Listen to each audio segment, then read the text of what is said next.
Let's go down to Westminster right now. Richard Fuller, Shadow Chief Secretary to the Treasury, is with us. Richard, a very good morning to you. Good morning, Mike. Thanks very much for joining us. Well, this is the day, isn't it? The spending review. I've already given it nil point for Rachel Reeves because, one, she doesn't really have any money. What money she does have, she's either borrowed or nicked from the taxpayer. So what's it all about? All of this money that she's spreading around, housing gets 29 billion, NHS gets 30 billion, defence presumably gets some as well. Is it going to make any difference? Yeah. I don't think people are going to feel it, are they? Are they going to wonder about what the day-to-day impact is going to be on their lives? And a lot of what the Chancellor's announcing today won't have an effect for 5 or 10 years. Doesn't mean it's wrong, but it's not going to have a real effect on some of the real difficulties people have right now in getting by. And remember, Mike, the thing with this Chancellor is she's lost control of the public finances. We know that. We know that she made a forecast in March about where borrowing was. Literally just a month later, she was already £14 billion behind. And then she made the disastrous decision last year about winter fuel payments. Now she's reversed it. That doesn't look good. And she's not worked out how she's going to pay for it. So today, while she's saying all this good news about how she's spending money here and spending money there, families will be wondering, well, what's this going to mean for me later in the year? Is she going to come back and ask me for more taxes? Yeah. I mean, Keir Starmer has put out a tweet this morning, believe it or not, Richard, who says, our first job was to stabilise the economy and public finances. Now we move into a new chapter to deliver on our promise for change. What does he mean?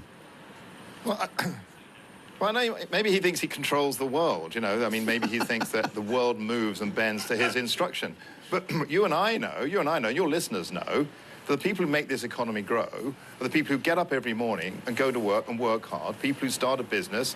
Maybe they are, you know, they run their own business, maybe they're a freelancer, maybe they work for a small business, and they know that they can't deal with the punishing taxes that this government's put in place last year, the biggest in a generation, and the prospect that as the Chancellor dances around today talking about some important things, of course, that she's going to come back for more taxes in the autumn.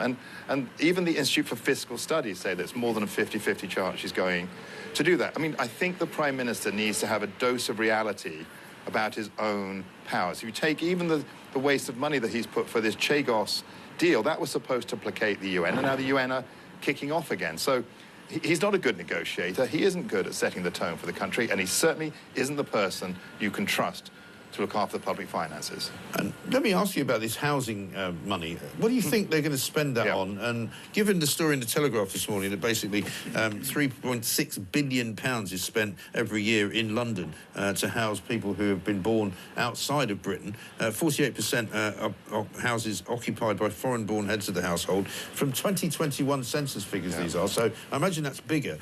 I mean, it looks to me as though an awful lot of this affordable housing that's being built by Angela Rayner will go to immigrants. Well, look, you're putting your finger on another. I often talk about an aspect. It's not just about how much money you spend. It's about how effectively you spend it. Are you being efficient with taxpayers' money? And that's sort of a bit of an accountancy type of look at things. But the other aspect is it actually really having an impact on the people of this country? And this is the area where you put your finger on something. If you're going to spend so much money on providing housing for people in this country, for the people in this country to feel that impact, you've also got to say you're taking action to control migration. And there's no sign from this government that they've got a grip on migration either. No, they absolutely don't. Richard, thank you very much indeed. Richard Fuller, Shadow Chief Secretary to the Treasury.